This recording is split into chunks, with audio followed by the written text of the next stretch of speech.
Portugal, all over the front pages, I imagine. Yes, indeed, Stuart. And we'll have a look at some of their front pages. Appropriately enough this morning, Politico is one of the main dailies in Portugal, and their front page headline says simply, help. Now, a Portuguese colleague pointed out this morning that there's no exclamation mark after that. So, in fact, that's not a call or a cry for help. Right. It's more just it means assistance, essentially, that assistance has been sought. Yeah, James. So the lack of an exclamation mark is actually important, apparently. Now moving on to another daily, Diario de Noticias.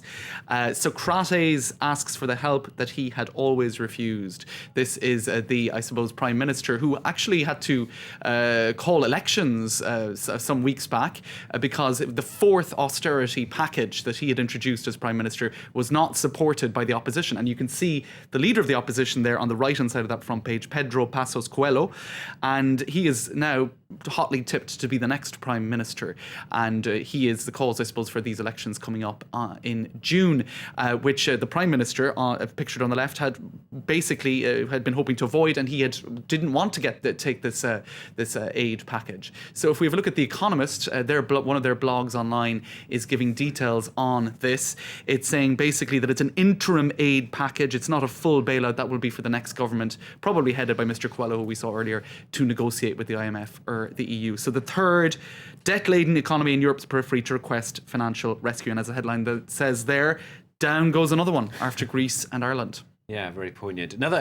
People put out a really nice photograph, actually. It's a very poignant one in the International Herald Tribune. That's right. They're talking about Portugal as well on the front page, but quite a striking photo on the front page of the International Herald Tribune. That was taken yesterday in Fukushima, first day of school for this particular elementary school student whose name isn't actually given, but he's staring right into the camera. And perhaps what they were going for here is an image of fragility and innocence, because it seems that nuclear power plant is going to pose some problems or some threats for some time to come, according shows life going on, doesn't it? Life going on, and I suppose the fragility of life as well. It's a beautiful photo, I think. It is good. Okay, Ivory Coast, The Guardian. Yes, indeed. They've got a double-page spread here. Desperation on the streets as talks collapse and Gbagbo plays for time. And they say there that yesterday, ministers here in France, of course, France has had a central role in this UN campaign to get rid of Gbagbo.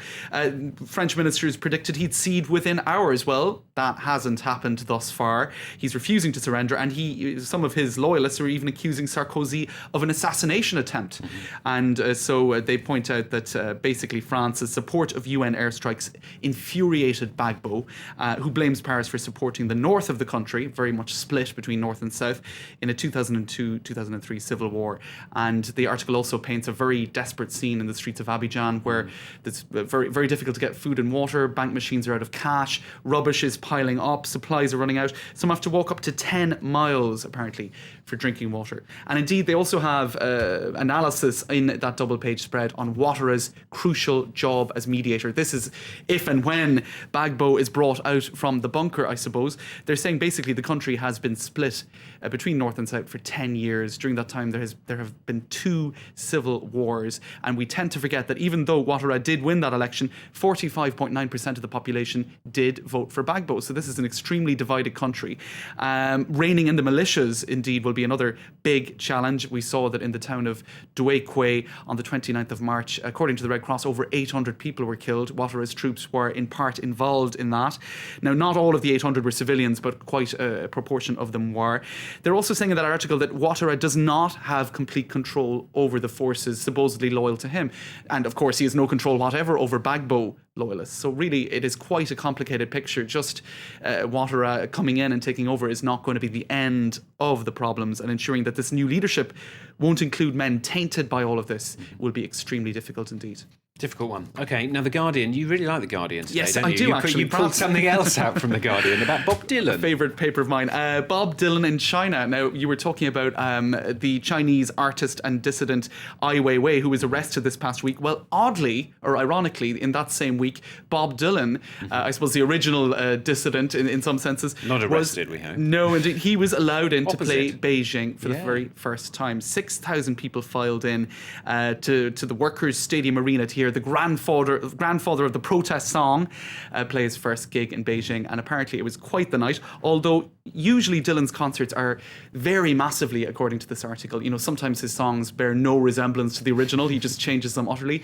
This time, all of the songs were vetted and checked and he stuck to approved, it. and he did stick apparently to the list. And they're saying that a lot of that could be down to Bjork back in 2008, who during a concert in Shanghai shouted Tibet, Tibet during one of her songs. So obviously they didn't appreciate that too much. Apparently there was one Chinese guy who wasn't too impressed with his concert, though. He said he's not singing, he's talking about Bob Dylan. But I guess that's his style, isn't it? Exactly, that's the whole point. James, thank you very much. Thanks, George. James Creedon there with the international newspapers. Coming up, analysis of Portugal's descent into a bailout, plus what it is going to mean for neighbouring Spain. Owen will be here with the business news straight after the break. Stay with us.